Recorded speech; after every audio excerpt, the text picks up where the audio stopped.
Mes amis Sagittaires, bonjour et bienvenue sur la chaîne Tarot à Merveille. Pour votre tirage général, ceux qui me découvrent, soyez les bienvenus. Si je vous disais qu'une lettre a été écrite pour vous, accepteriez-vous de l'écouter? Pas une lettre ordinaire, pas une lettre d'un expéditeur que vous pouvez identifier. Une lettre qui existe quelque part entre le visible et l'invisible, entre ce qui a déjà eu lieu et ce qui est sur le point de se produire. Une lettre que la vie elle-même a composée mot par mot en observant votre parcours, vos larmes, votre résistance, votre espoir têtu, qui refuse de mourir, même quand tout semble l'inviter à s'éteindre. Cette lettre, je l'ai trouvée, et aujourd'hui, je vais vous la lire. Elle commence ainsi. Je t'observe depuis plus longtemps que tu ne le crois, pas comme un surveillant, comme un témoin. J'ai vu chaque matin où tu t'es levé sans savoir pourquoi, juste parce que quelque chose en toi refusait de rester couché. J'ai vu chaque sourire que tu as offert alors que ton cœur pesait des tonnes. J'ai vu chaque porte qui s'est fermée devant toi et la manière dont tu restais debout, les yeux encore tournés vers l'avant, cherchant la prochaine. Je t'observe et je prépare quelque chose. Quelqu'un que tu ne connais peu, être pas encore, ou que tu connais déjà sans savoir ce qu'il deviendra pour toi. Arrêtons-nous là un instant, respirez. Parce que cette lettre n'est pas un conte de fées, ce n'est pas une promesse en l'air, c'est une description de ce qui se met en place dans votre champ énergétique en ce moment même. Et pour que vous puissiez recevoir la suite, il faut d'abord que vous acceptiez une idée qui peut sembler difficile à croire. Vous méritez ce qui vient, non pas parce que vous l'avez gagné par la souffrance, mais parce que votre existence elle-même est une raison suffisante. Nous vivons dans un monde qui nous a appris que les belles choses se méritent par l'effort, par le sacrifice, par la preuve répétée de notre valeur. Et vous avez joué ce jeu. Longtemps, trop longtemps peut être. Vous avez prouvé encore et encore que vous étiez digne, digne d'attention, digne de respect, digne d'amour. Et à chaque fois que vous pensiez avoir suffisamment prouvé, la barre montait d'un cran, comme un examen sans fin où la note de passage change à chaque session. Ce cycle s'arrête ici, pas parce que vous avez enfin atteint le score requis, parce que le score n'a jamais existé, il était une illusion, un piège conçu pour vous maintenir dans une course perpétuelle vers un horizon qui recule à mesure que vous avancez. La personne qui va changer votre vie ne vient pas parce que vous l'avez mérité, elle vient parce que le timing est juste, et le timing est juste parce que vous avez cessé, peut-être sans vous en rendre compte, de courir vers cet horizon impossible. Quelque chose en vous s'est arrêté, pas par épuisement, par lucidité, par cette forme de sagesse qui ne vient que lorsqu'on a compris que la course était le problème, pas la vitesse. Et dans cet arrêt, quelque chose de miraculeux s'est produit.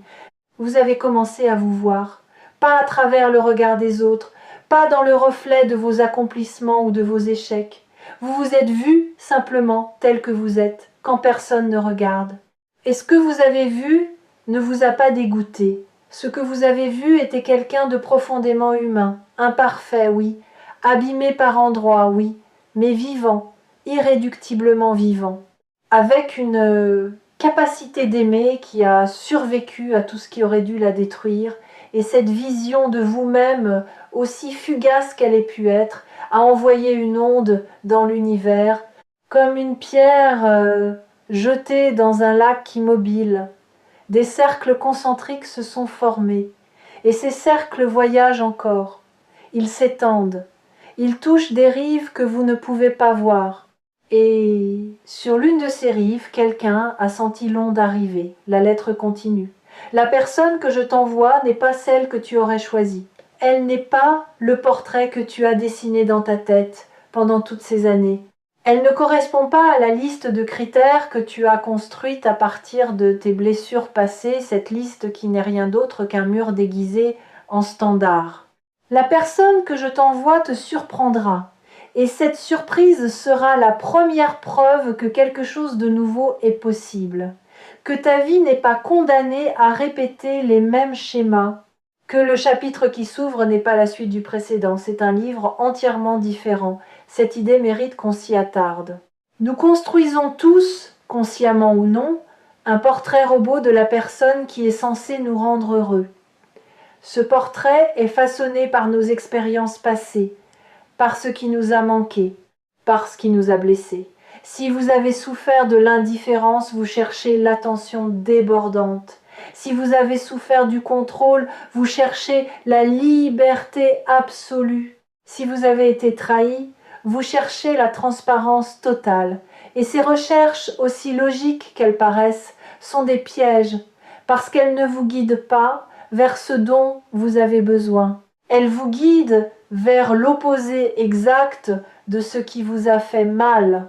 Et l'opposé exact d'une blessure n'est pas la guérison. C'est une autre forme de déséquilibre. La personne qui va changer votre vie ne sera pas l'opposé de vos blessures. Elle sera autre chose. Quelque chose que votre mental n'a pas prévu parce qu'il ne pouvait pas le concevoir, quelque chose qui échappe aux catégories, qui ne rentre pas dans les cases, qui, au premier abord, pourrait même vous déstabiliser parce qu'elle ne correspond à aucun de vos schémas de référence. Et c'est justement cette non-correspondance qui sera le signe le plus puissant que cette fois c'est différent, que cette fois ce n'est pas votre blessure qui choisit, c'est votre âme. La lettre reprend. Ne la cherche pas, c'est la condition. Je sais que c'est difficile à entendre.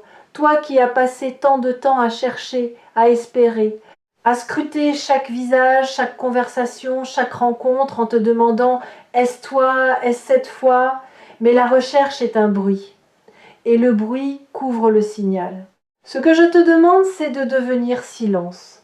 Pas un silence vide, un silence plein. Le silence de celui qui sait que la réponse existe déjà et qui attend non pas avec résignation, mais avec la confiance de quelqu'un qui a planté une graine et qui sait que le printemps fait son travail dans l'invisible. Il y a une différence fondamentale entre attendre par impuissance et attendre par confiance. L'attente par impuissance est passive. Elle est teintée de frustration, de doute, de ce sentiment lancinant que rien ne bouge et que rien ne bougera jamais. L'attente par confiance est active. Pas active dans le sens de l'agitation, active dans le sens de la présence. Vous êtes pleinement là, dans votre vie, dans vos journées, dans vos projets, dans vos relations existantes. Vous ne suspendez rien en attendant que quelqu'un arrive pour tout commencer. Vous vivez intensément, complètement, et c'est cette plénitude vécue, cette vie habitée sans conditions préalables, qui crée l'espace magnétique dans lequel la bonne personne peut enfin apparaître.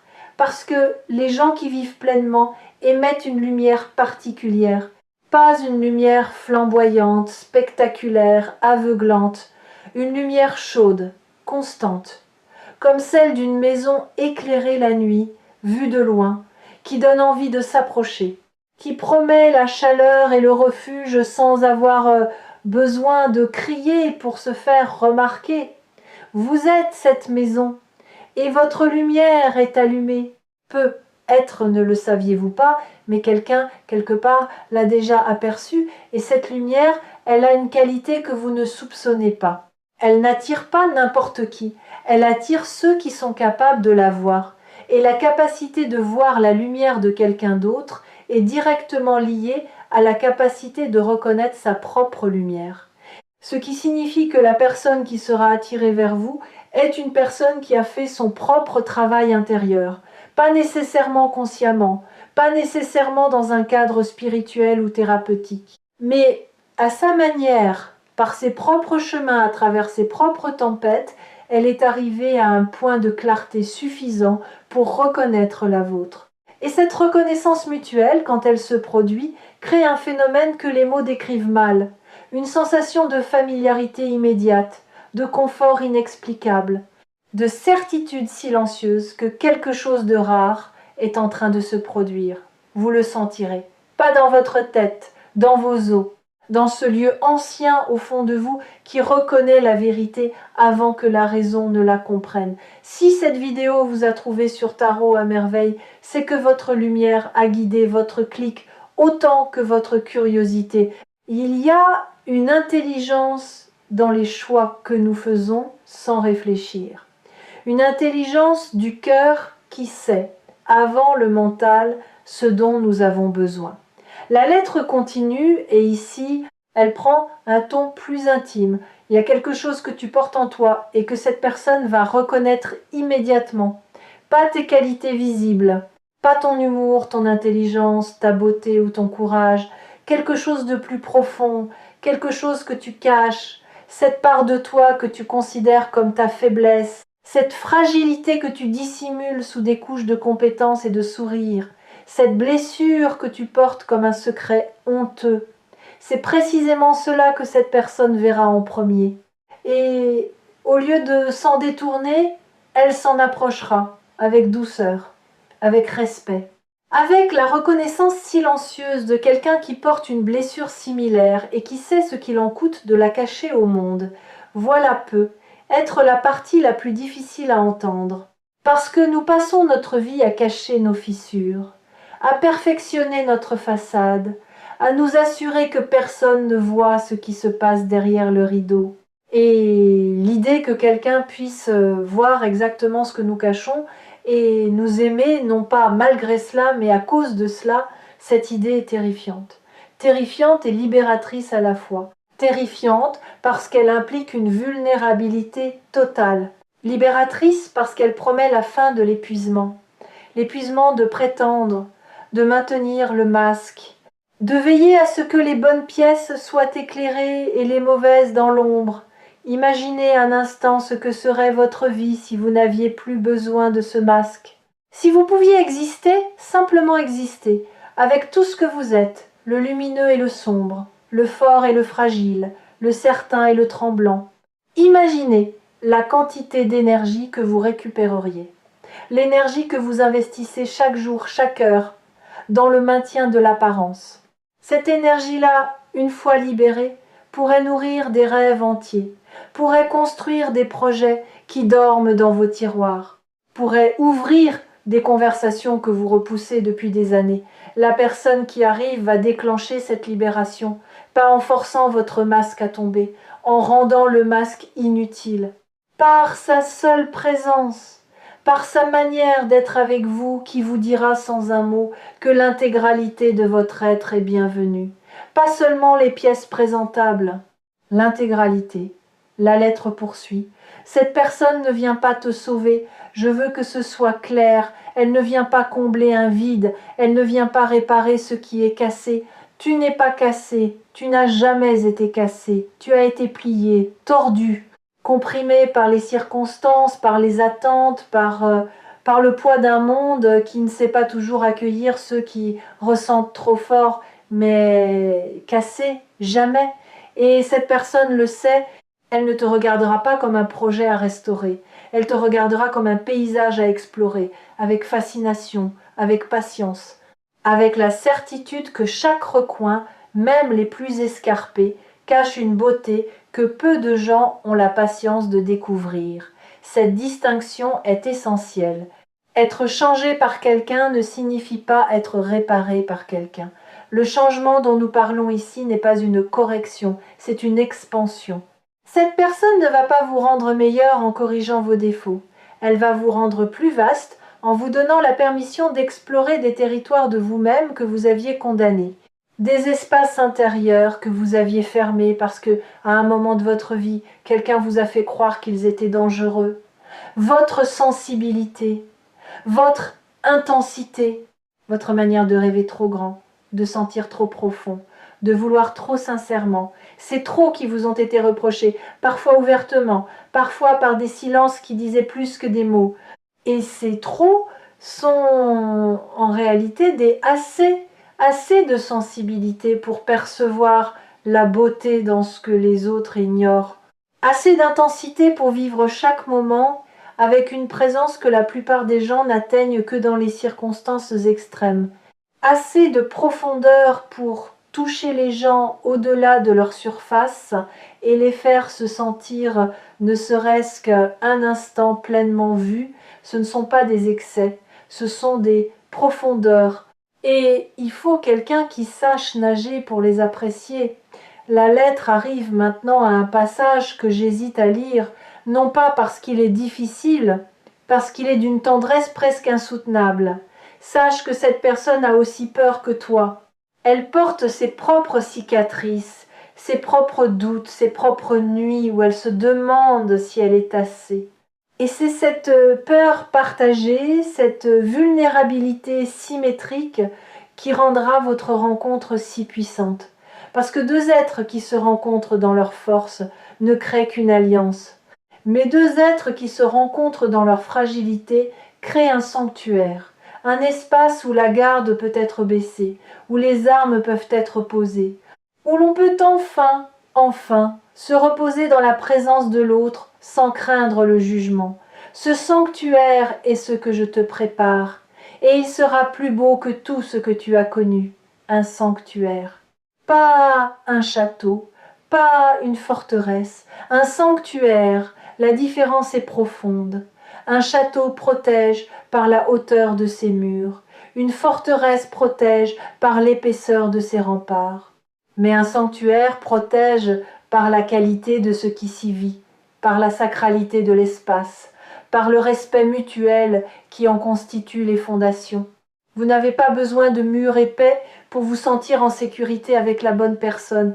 Vous avez besoin de confiance. Et la confiance ne se construit pas avec des pierres.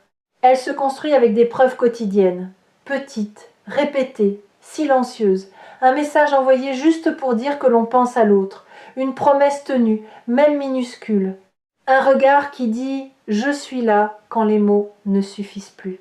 Cette personne va vous offrir ses preuves. Pas d'un coup, pas dans une grande déclaration, goutte à goutte, jour après jour, avec la patience de quelqu'un qui sait que la confiance ne se décrète pas, elle se démontre. Et chaque preuve sera un barreau de moins à la cage dans laquelle vous avez enfermé votre cœur. J'aimerais m'arrêter ici un moment pour parler de quelque chose que la plupart des gens sous-estiment. Le rôle du corps dans cette transformation. Votre corps sait avant votre esprit. Votre corps a déjà commencé à se préparer à cette rencontre. Peut-être l'avez-vous remarqué sans en comprendre la raison. Une énergie différente le matin. Une manière de bouger qui a légèrement changé. Des sensations nouvelles dans la poitrine, pas de la douleur, plutôt une ouverture, comme si votre cage thoracique gagnait quelques centimètres d'espace. Votre peau elle-même réagit. Certains rapportent une sensibilité accrue au toucher, aux textures, à la température de l'air. Ce ne sont pas des symptômes médicaux. Ce sont des signes que votre corps se recalibre pour accueillir un niveau de connexion qu'il n'a pas expérimenté depuis très longtemps. Le corps n'oublie jamais ce que c'est que d'être aimé pleinement. Et quand il sent que cette possibilité approche, il se réveille, il se prépare, il fait de la place. Honorez ces sensations, ne les ignorez pas, ne les rationalisez pas. Elles sont la preuve la plus tangible que ce dont nous parlons n'est pas une idée abstraite. C'est un mouvement réel, physique, incarné. Et ce mouvement est déjà en cours. La lettre touche maintenant à quelque chose qui concerne le timing. Tu te demandes pourquoi maintenant? Pourquoi pas avant? Pourquoi pas pendant ces années où tu en avais tellement besoin que l'absence te brûlait comme un fer rouge? La réponse est simple, et elle ne te plaira peu, être pas. Avant, tu n'aurais pas reconnu cette personne, tu l'aurais croisée sans la voir, ou pire, tu l'aurais vue et tu aurais fui, parce que tu n'étais pas encore celui ou celle que tu es maintenant. Chaque épreuve que tu as traversée t'a rapproché de cet instant. Chaque larme a nettoyé un fragment de ton regard. Chaque déception a déblayé un chemin, et maintenant ce chemin est dégagé. Tes yeux sont clairs, ton cœur est assez brisé pour être ouvert, et assez fort pour ne plus avoir besoin de se fermer. C'est maintenant, parce que tu es enfin prêt à voir ce que tu étais incapable de voir avant. C'est une vérité inconfortable mais libératrice. Les rencontres transformatrices ne se produisent pas quand nous les voulons. Elles se produisent quand nous sommes prêts à les vivre pleinement. Et la préparation n'est pas un exercice conscient. Elle se fait dans l'ombre, à travers les épreuves qui nous semblaient inutiles, à travers les relations qui n'ont pas fonctionné et qui nous ont appris, à chaque échec, un peu plus précisément ce que nous cherchons vraiment. Chaque amour raté a affiné votre boussole intérieure. Chaque désillusion a éliminé une illusion. Et ce qui reste maintenant, ce n'est plus un fantasme. C'est une vérité, épurée, essentielle, inébranlable. Il y a aussi un autre aspect de cette préparation que personne ne mentionne jamais, le pardon. Pas le pardon grandiose, dramatique, celui qu'on prononce dans les films avec des violons en arrière-plan, le pardon quotidien, le pardon discret, celui que vous vous êtes accordé, petit à petit sans même le nommer. Le pardon de ne pas avoir été parfait dans vos relations passées, le pardon d'avoir parfois choisi la sécurité plutôt que l'amour, le pardon d'avoir fermé votre cœur quand il aurait fallu l'ouvrir, ou de l'avoir ouvert quand il aurait fallu le protéger. Ce pardon-là, celui que vous vous donnez à vous-même, est la clé la plus puissante de toute cette transformation, parce que tant que vous vous en voulez pour le passé, vous restez enchaîné au passé. Et quelqu'un d'enchaîné ne peut pas tendre les bras vers ce qui vient. Vous vous êtes pardonné plus que vous ne le croyez. À chaque fois que vous avez souri à nouveau après une blessure, c'était un acte de pardon. À chaque fois que vous avez osé faire confiance après une trahison, c'était un acte de pardon. À chaque fois que vous avez refusé de devenir la réplique amère de celui qui vous a blessé, c'était le plus beau des pardons. Et ces pardons accumulés ont déblayé la route. Ils ont créé un passage clair, sans débris, sans rancune, sans fantôme du passé embusqué dans chaque coin. Un passage par lequel la bonne personne peut enfin marcher vers vous sans trébucher sur les ruines de vos anciennes douleurs. Les fidèles de tarot à merveille le savent. Les messages les plus importants ne sont pas ceux qui confirment ce que l'on sait déjà. Ce sont ceux qui éclairent ce que l'on sentait sans pouvoir le nommer. Et aujourd'hui, ce qui est nommé, c'est la convergence entre votre préparation intérieure et l'arrivée de quelqu'un dont l'existence va répondre à des questions que vous portiez depuis si longtemps que vous aviez oublié les avoir posées. La lettre arrive à sa fin, et ses derniers mots sont les plus simples de tous. Ne me remercie pas pour cette personne. Remercie-toi pour chaque matin où tu as choisi de te lever, pour chaque nuit où tu as choisi de croire encore, pour chaque instant où tu as refusé de devenir amer, cynique ou fermé. C'est ce refus qui t'a gardé vivant. C'est ce refus qui a maintenu la porte ouverte. Et c'est par cette porte ouverte que cette personne va entrer. Pas parce que je l'ai décidé, parce que tu l'as permis par ton courage quotidien, par ta tendresse obstinée, par cette lumière dans tes yeux que rien, absolument rien, n'a réussi à éteindre. La lettre est terminée, et je la dépose maintenant entre vos mains. Pas pour que vous la relisiez indéfiniment, pour que vous la laissiez travailler en vous comme un levain dans la pâte, comme une mélodie qui continue de jouer dans votre tête longtemps après que la musique s'est arrêtée. Ce qui va suivre dans votre vie ne sera pas un tremblement de terre, ce sera un lever de soleil, lent, progressif. D'abord une lueur à peine perceptible à l'horizon, si discrète que vous pourriez la confondre avec un reste de la nuit. Puis une chaleur naissante sur votre peau, inattendue, comme une main posée doucement sur votre épaule. Puis la lumière pleine, entière, qui révèle un paysage que vous n'aviez jamais vu aussi clairement. Un paysage que vous habitiez depuis toujours, mais que l'obscurité vous empêchait de reconnaître comme le vôtre. Quelqu'un arrive, et cette personne ne va pas simplement changer un aspect de votre vie. Elle va changer la manière dont vous vous voyez, la manière dont vous habitez vos journées, la manière dont vous respirez. Quand personne ne vous regarde, elle va vous apprendre par sa seule existence que vous n'avez jamais été trop, que vous n'avez jamais été pas assez, que vous avez toujours été exactement ce qu'il fallait. N'oubliez pas de revenir sur Tarot à merveille quand le doute frappera de nouveau à votre porte, parce que le doute frappera, il frappe toujours, Mais désormais, vous avez une lettre entre les mains, une lettre que la vie a écrite pour vous. Et les lettres de la vie ne mentent jamais. Préparez-vous. Non pas en construisant des murs, en ouvrant des fenêtres. Chaque fenêtre ouverte est une invitation. Et quelque part, à une distance que ni vous ni moi ne pouvons mesurer, quelqu'un marche vers la lumière que vous laissez filtrer. Cette personne ne marche pas vite. Elle ne court pas. Elle avance avec la même certitude tranquille que la vôtre, parce qu'elle aussi a reçu une lettre. Et sa lettre parlait de vous.